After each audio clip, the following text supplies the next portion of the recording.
स्वामी विवेकानंद जी ने कहा है कि एकाग्रता सफलता की चाबी है। जब आप अपनी ऊर्जा को एक दिशा में लगाते हैं तब असंभव भी संभव हो जाता है। दोस्तों, आगे स्वामी जी की 3 कहानियों में हम देखेंगे कि सभी जगह से ध्यान हटाकर कैसे एक काम में लगाया जाता है। पहली कहानी। स्वामी जी एक पार्क में आराम कर रहे थे। वहां उन्होंने एक लड़के को देखा जो एक खाली पेज पर कठिन श्लोक लिखने की कोशिश कर रहा था, लेकिन गलतियों के कारण बार बार पेज फाड़ रहा था और हर बार नए पेज से शुरू कर रहा था। कुछ समय बाद लड़के का ध्यान स्वामी जी पर गया तो लड़का तुरंत उनके पास गया और प्रणाम करके कहा, स्वामी जी, मैं पिछले 3 घंटे से इस श्लोक को सही से लिखने की कोशिश कर रहा हूं, लेकिन हर बार कोई ना कोई गलती हो जाती है जिससे मुझे शुरू से शुरुआत करनी पड़ती है। मुझे समझ नहीं आ रहा कि मैं क्यों नहीं लिख पा रहा हूं। स्वामी जी मुस्कुराए और बोले, बेटा, केवल फोकस की कमी के कारण ऐसा हो रहा है, क्योंकि एक साधारण इंसान अपनी ज्यादातर ऊर्जा बेकार की बातों और आदतों में लगा देता है, इसलिए लगातार मन भटकता है। ध्यान से काम करने का मतलब है अपनी पूरी ऊर्जा एक जगह पर लगा देना, और जब बार बार तुम ऐसा करोगे तो मन इसके लिए तैयार हो जाएगा और फिर गलती नहीं दोहराएगा। लड़के ने पूछा, स्वामी जी, अगर मन बार बार भटक रहा हो तो मैं एक काम में ध्यान कैसे लगाऊं? स्वामी जी ने पूछा, तुम लिखते समय जरूर किसी व्यक्ति या घटना के बारे में सोच रहे हो? लड़के ने कहा, हाँ गुरुजी, आज छुट्टी के दिन सबको बाहर खेलने का समय मिलता है, लेकिन मुझे ये काम पूरा करना है, शायद इसलिए मैं ठीक से फोकस नहीं कर पा रहा। स्वामी जी ने कहा, ठीक है, अब इन सरल तरीकों को समझो, फिर तुम अपने काम को मन लगाकर कर सकोगे। लगातार गहरी सांस लो। स्वामी जी ने कहा, जब भी तुम्हारा मन भटके तो 5 गहरी सांसें लो और अपना ध्यान काम और खेल दोनों से हटाकर अपनी सांसों पर लेकर आओ। जितना तुम अपनी सांसों को देखोगे उतना ही तुम्हारा मन शांत होने लगेगा। काम को महसूस करो।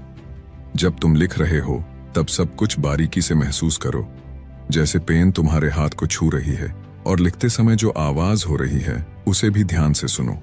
जब तुम सभी चीजों पर बारीकी से गौर करोगे तो ध्यान भटकना कम हो जाएगा और तुम्हारा मन और शरीर केवल एक काम में लगा रहेगा। तुम्हारा ध्यान काम पर इतना केंद्रित हो जाएगा कि तुम्हें समय का पता भी नहीं चलेगा। जब लड़के ने स्वामी जी की बात मानी और गहरी सांसें लेते हुए फिर से लिखना शुरू किया तो उसने पाया कि अब उसकी गलतियां कम हो रही थीं और उसका काम भी जल्दी पूरा हो गया। उसने स्वामी जी को धन्यवाद कहा। इस पर स्वामी जी ने मुस्कुराते हुए कहा, याद रखो, जब मन और इंद्रियां एक काम में लग जाती हैं तो ध्यान गहरा हो जाता है और यही सच्ची सफलता है। दूसरी कहानी। एक दिन एक युवक स्वामी विवेकानंद जी के पास पहुंचा। युवक के चेहरे पर परेशानी और हताशा साफ झलक रही थी। उसने स्वामी जी से कहा कि स्वामी जी, मैं बहुत समय से परीक्षा की तैयारी कर रहा हूं। कई बार कोशिश की, लेकिन हर बार असफल हो जाता हूं। मुझे समझ नहीं आ रहा कि मुझसे कहां गलती हो रही है। स्वामी जी ने उसकी बात ध्यान से सुनी, फिर पूछा, क्या तुम सच में परीक्षा पास करना चाहते हो? युवक ने कहा, हाँ स्वामी जी, मैं बहुत मेहनत करने के लिए तैयार हूं, बस मुझे ये बता दीजिए कि मुझे क्या करना होगा। स्वामी जी उसे अपने साथ एक खाली जगह पर ले गए जहां एक पुरानी मोमबत्ती और माचिस रखी थी। उन्होंने युवक को एक मोमबत्ती दी और कहा, इस मोमबत्ती को जलाकर यहां से थोड़ी दूरी पर खड़े उस पेड़ तक ले जाओ, लेकिन ध्यान रहे कि मोमबत्ती बुझनी नहीं चाहिए। स्वामी जी यह कहकर वहां से चले गए। युवक ने माचिस से मोमबत्ती जलाई और धीरे धीरे मोमबत्ती लेकर पेड़ की ओर बढ़ने लगा। रास्ते में हल्की सी हवा चली जिससे मोमबत्ती की लौ हिलने लगी। युवक ने उसे बचाने की पूरी कोशिश की, लेकिन मोमबत्ती बुझ गई। युवक वापस आया, मोमबत्ती फिर से जलाई और फिर से चल पड़ा। युवक ने यह प्रक्रिया कई बार दोहराई, लेकिन हर बार हवा का हल्का झोंका मोमबत्ती की लौ को बुझा देता। आखिर में थका हुआ युवक हाथ में बुझी हुई मोमबत्ती पकड़े वापस चला आया और निराश होकर बोला, स्वामी जी, मैं इसमें भी असफल रहा। स्वामी जी ने युवक से मुस्कुराते हुए कहा, क्यों? तुम्हें बस मोमबत्ती जलाकर थोड़ी दूर ही तो चलना था। युवक ने धीरे से कहा, स्वामी जी, मैंने कोशिश तो की, लेकिन हवा के कारण लौ बार बार बुझ जाती। स्वामी जी ने कहा, यही तो तुम्हें समझना है कि तुम्हारा मन भी इस मोमबत्ती की लौ की तरह है और चारों तरफ की हवा ध्यान भटकाने वाली आदत है। जब तक तुम इन आदतों को वश में नहीं करोगे तब तक ध्यान की लौ बुझती रहेगी। ऐसे ही जब तक तुम अपने लक्ष्य पर पूरी तरह ध्यान केंद्रित नहीं होगे तब तक तुम अपनी मंजिल तक नहीं पहुंच पाओगे। इसलिए मन को एकाग्र करो और जो काम करो उसमें पूरी तरह डूब जाओ। तुम्हारे प्रयास जरूर सफल होंगे। और याद रखो, सभी तरह के ज्ञान का मूल तत्व ध्यान है। इसलिए कुछ भी करने के लिए तुम्हें एक जगह ध्यान लगाना तो सीखना ही होगा। तुम जैसी आदत डालोगे वैसा ही मन होता जाएगा। इसलिए छोटे से छोटा काम भी ध्यान लगाकर करो। ऐसा करने से मन का स्वभाव बदल जाएगा, फिर तुम्हें सफलता जरूर मिलेगी। तीसरी कहानी। एक युवक ने स्वामी जी से पूछा कि मन में आ रहे विचारों को कैसे छोड़ते हैं। स्वामी जी ने युवक से कहा, बताऊंगा, लेकिन उससे पहले तुमको एक परीक्षा देनी है। फिर एक गिलास पानी को पूरा भरकर स्वामी जी ने युवक के हाथ में पकड़ा दिया और कहा, पानी की एक बूंद गिराए बिना इसे पकड़कर खड़े रहो। युवक ने कहा, यह तो आसान है, और गिलास संभाल लिया। शुरू में सब ठीक था, लेकिन थोड़ी देर बाद ही उसके मन में संदेह उठने लगे। इससे क्या फर्क पड़ेगा?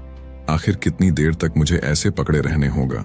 जैसे जैसे ये विचार आने लगे उसका ध्यान भटकने लगा और गिलास से पानी छलकने लगा। अंत में स्वामी जी ने कहा, बेटा, जब तक तुम्हारा मन शांत था तब तक पानी नहीं गिरा, लेकिन जैसे ही तुम्हारे मन में विचार आने लगे तो पानी बाहर गिरने लगा। उन्होंने आगे समझाया, जैसे गर्म लोहे पर हथौड़े की चोट उसे नया रूप देती है, वैसे ही तुम्हारे विचार व्यक्तित्व को और मन को आकार देते हैं। तुम्हारा मन भी गिलास में पानी की तरह है, जिसे आसानी से विचलित किया जा सकता है। अगर तुम पानी यानी मन को स्थिर रखना चाहते हो तो पहले सभी विचारों को स्थिर करना सीखना होगा। अब तुम एक काम करो, इस गिलास को फिर से पकड़ो और अपना ध्यान अपनी सांसों पर ले आओ। अपनी सांस को पेट और सीने में आते जाते महसूस करो। हाथ में होने वाले दर्द और असहजता को जाने दो। मन में जो विचार आ रहे हैं उन्हें बहने दो।